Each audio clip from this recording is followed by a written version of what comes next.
Sometimes क्या होता है कि आपने कोई चीज़ ली है $100 की और आपका जो कोरियर होता है ना वो आपको उसमें मजीद $50 की चपेट मार देता है, यानी कि आपको वो चीज़ 150 में पड़ जाती है। और समटाइम्स ऐसा होता है कि आपने जो चीज़ ली होती है, फॉर एग्जांपल आपने कोई $100 की चीज़ मंगवाई है या आपको भेजी गई है और उसके जो कस्टम्स होते हैं ना वो $100 हो जाते हैं, या इवन ऐसा होता है कि वो जो कस्टम की फीस होती है वो उस चीज़ की वैल्यू से बढ़ जाती है। तो हम देखते हैं कि जिस तरह से पार्सल्स आजकल बढ़ रहे हैं, ठीक है, और दिन ब दिन हम देख रहे हैं कि ये जो डिलीवरी सर्विसेज है ना, एक जो ये बदतरीन होती जा रही हैं, इनकी सर्विसेज ख़राब होती जा रही हैं, और दूसरा टैक्सेस की मद में ये बहुत ज़्यादा पैसा जो है ना उसको ड्रेन कर रहे हैं। तो दोस्तों आज की इस वीडियो में भी हम कस्टम फ़ी के हवाले से बात करेंगे। आप जुड़े रहिएगा मेरी इस वीडियो में, और हम बात करेंगे कि जब आपको DHL या दूसरे जो कोरियर हैं उन पर पार्सल आप उनके ज़रिए मंगवाते हैं कनाडा में, तो आपको फ़ी पड़ती है, तो आपको क्या करना चाहिए और किस तरह से आप उस फीस को कम कर सकते हैं। तो जुड़े रहिएगा इस वीडियो में, और मेरा यूट्यूब चैनल जो है इसको जरूर सब्सक्राइब करिएगा। एक एग्जांपल लेते हैं, फॉर एग्जांपल आपका DHL के थ्रू एक पार्सल आया और आपको उन्होंने कहा जी कि $100 जो है ना आपको उस पर अदा करने होंगे, फ़ी जो है उसके, taxes, duty and all that. तो हम उसको ब्रेक डाउन करेंगे, ठीक है, कि टैक्सेस कितने % होंगे, ड्यूटी किस तरह से लागू होती है, क्या होती है, ठीक है, और उसके बाद तीसरी चीज़ जो होती है क्लियरेंस फीस वगैरह, वो कैसे लागू होती है। तो इस वीडियो में जुड़े रहिएगा, हम शुरू करते हैं। तो हम बात करते हैं जनाब सबसे पहले फ़ी ब्रेक डाउन की, यानी कि जो हम कस्टम की मद में डॉलर्स अदा करते हैं वो बेसिकली होते क्या हैं। तो इसमें सबसे पहले आ जाते हैं जी taxes. For example I am living in Ontario, तो यहाँ पे जब भी कोई अगर मेरा पार्सल आता है मुझे DHL के थ्रू, तो वो मुझे कहेंगे जी कि आप कस्टम फ़ी अदा करें। तो उस टोटल ऑफ कस्टम फ़ी में जो है ना मुख्तलिफ चीज़ें होंगी।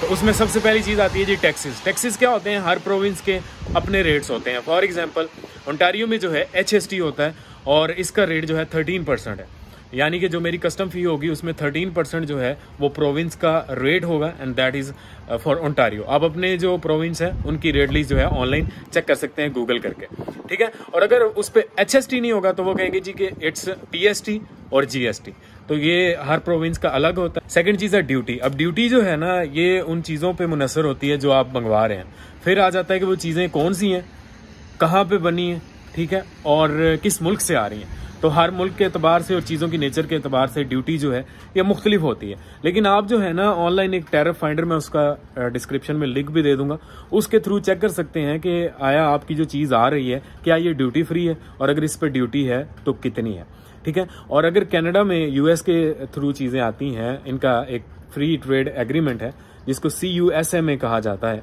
अगर उसके तहत कोई चीज़ कनाडा में आ रही है तो उस पर कोई ड्यूटी नहीं होती, अलबत्ता टैक्सेस होते हैं, तो ड्यूटी उसमें से आप एक्सक्लूड कर सकते हैं। तो ये आप चेक कर सकते हैं थ्रू टैरिफ फाइंडर।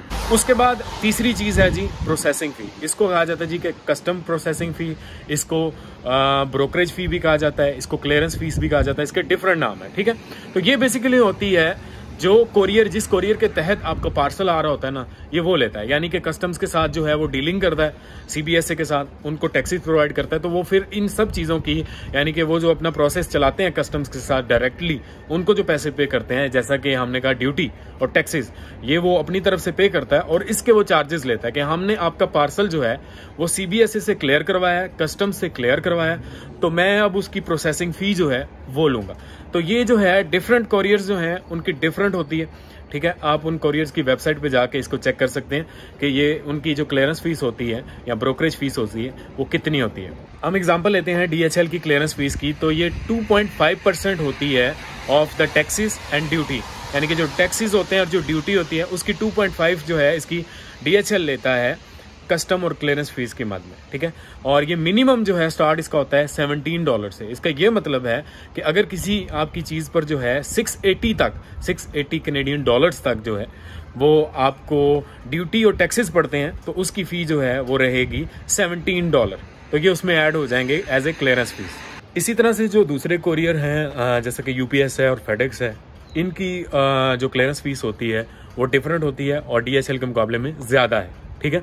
और अगर बात की जाए कनाडा पोस्ट की, तो इनकी क्लियरेंस फीस जो है वो नहीं होती, लेकिन ये है कि आप जो पार्सल मंगवाएंगे उस पर टाइम ज़्यादा लग सकता है, उसको आने में टाइम बहुत ज़्यादा लग सकता है। इसी वजह से लोग जो हैं वो दूसरी जो प्राइवेट कोरियर सर्विसेज हैं जैसे कि DHL, UPS and all that, ये यूज़ करते हैं, क्योंकि इससे पार्सल जो है as compare to Canada Post वो जल्दी पहुँच आता है। फिर कुछ एक्सेप्शंस की बात करते हैं। अगर अमेरिका से और मैक्सिको से कोई चीज़ आ रही है तो CBSA जो है उनके अकॉर्डिंग किसी भी चीज़ की वैल्यू अगर जो है वो डॉलर्स में, लाइक कैनेडियन डॉलर्स में $40 तक होगी, तो उस पर कोई कस्टम नहीं होगा। और रेस्ट ऑफ द वर्ल्ड के लिए ये अमाउंट जो है $20 है, यानी दुनिया के किसी भी कोने से कोई चीज़ आती है और अकॉर्डिंग टू CBSA, ठीक है, मैं एक कैलकुलेटर का जो है वो चीज़ों की प्राइस जो कैलकुलेटर है अकॉर्डिंग टू CBSA, उसका लिंक भी डिस्क्रिप्शन में दे दूंगा, आप वो देख सकेंगे, वहाँ से चेक कीजिएगा जरूर। तो अकॉर्डिंग टू CBSA अगर किसी चीज़ की वैल्यू $20 है from rest of the world, तो उस पर भी कोई आपको टैक्सेस जो है वो नहीं पड़ते। लेकिन अगर कोई चीज़ जो है मार्क की जा रही है एज ए गिफ्ट, तो from the rest of the world जो है अगर कोई गिफ्ट आता है, यानी कि उसके साथ कार्ड वगैरह है, फैमिली की जानिब से भेजे गए हैं, तो वो जो है उसकी छूट जो है $60 तक है, यानी कि $60 तक की चीज़ पर कोई टैक्स जो है CBSA लागू नहीं करता। ओके जी, तो फिर एक आ जाता है जी हैंडी कैलकुलेटर। यहाँ पर CBSA ने एक हैंडी कैलकुलेटर बनाया हुआ है, ठीक है, उनकी वेबसाइट पे जाएं, मैं लिंक डिस्क्रिप्शन में दूंगा, वहाँ पे जाके आप जो है ना अपनी नेचर ऑफ द थिंग जो है वहाँ पर देखें, ठीक है, और उस चीज़ को जो है ढूंढें और देखें कि क्या आपकी चीज़ पर ड्यूटी और टैक्सेस हैं। ये चीज़ हो गई, अगर नहीं है वेल एंड गुड, अगर हैं तो वो आपको बताएगा कि कितने हो सकते हैं, पॉसिबली कितने हो सकते हैं, और अमूमन जो है वो आपको जो वैल्यू देता है वही वैल्यू होती है, थोड़ा बहुत ऊपर नीचे समटाइम्स हो जाता है। हाँ, अलबत्ता अगर वहाँ पे वो चीज़ डेजिग्नेट नहीं की हुई, मेंशन नहीं की हुई, तो फिर आपको जो है थोड़ी सी मुश्किल का सामना करना पड़ सकता है। देन हमारा लास्ट पॉइंट आ जाता है जी कि कस्टम्स के साथ कैसे डील करें, कि आपकी जो कस्टम और क्लियरेंस फीस है, ठीक है, टैक्सेस हैं, ड्यूटी है, इसको आप नेगोशिएट कैसे कर सकते हैं, और समटाइम्स जो है उनका आप कैसे इससे छुटकारा हासिल कर सकते हैं। अगर CBSA ने कह दिया कि आपको टैक्स अदा करना होगा, तो आप उससे छूट हासिल कर लें, एक्सेप्शन हासिल कर लें। हाँ, अलबत्ता ये है कि आप उसको थोड़ा सा कम करवा सकते हैं। किस तरह से, कि ये जो हमने क्लियरेंस फीस की बात की थी, आप जो है जिस लोकेशन में है आपको ईमेल आई है जी, आपको जो है वो टैक्स अदा करना होगा, ठीक है, ड्यूटी और टैक्सेस अदा करने होंगे, तो आप जो है ना अपने कोरियर को जो है ईमेल डालें कि भाई मुझे डॉक्यूमेंट सेंड करो, मैं खुद CBSA के ऑफिस में जाऊंगा और अपने पार्सल पे जो ड्यूटी है वो मैं खुद अदा करूंगा। उसमें ये होगा कि आपकी जो क्लियरेंस फीस है, यानी कि स्टार्टिंग फ्रॉम $17, और वो ज़्यादा भी हो सकती है अगर आपका पार्सल ज़्यादा महंगा है, ठीक है, वो फ्यू $100 में भी जा सकती है, तो आप उसको जो है वो कम करवा सकते हैं, यानी कि वो ख़त्म हो जाएगी, आप खुद से जाएंगे और अपने पार्सल पर लगे जो ड्यूटी है, जो टैक्सेस हैं वो अदा करेंगे। लेकिन ड्यूटी और टैक्सेस में कोई छूट नहीं होगी। हाँ, अलबत्ता ड्यूटी के साथ थोड़ा बहुत आप कर सकते हैं, you can talk to CBSA, और अगर वो आपकी बात मान जाते हैं, अगर वो आप पे यकीन करते हैं, तो फिर उसमें से भी आपको छूट हो सकती है। तो ये सारी चीज़ है, इस तरह से आपका जो पार्सल आता है उस पर लगे ड्यूटी और टैक्सेस इस तरह से काम करते हैं, ये चीज़ें होती हैं। लेकिन अगर आपको थोड़ा बहुत नॉलेज है तो आप इसको 100% तो नहीं, लेकिन कुछ हद तक काम करवा सकते हैं। दोस्तों, इसके हवाले से एक छोटा सा ट्रिक भी है जो मैं आजमाता रहता हूँ। समटाइम्स ये काम कर जाता है, समटाइम्स ये काम नहीं करता।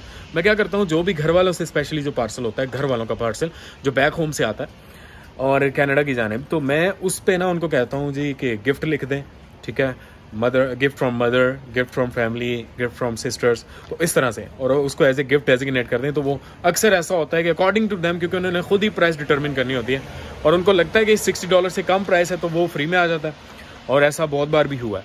और समटाइम्स ऐसा होता है कि $60 से ज़्यादा प्राइस थी, लेकिन वो उनको लगा कि $60 तक है तो वो फ्री में आ गई चीज़, और समटाइम्स ऐसा होता है कि वो उस पर लगा देते हैं।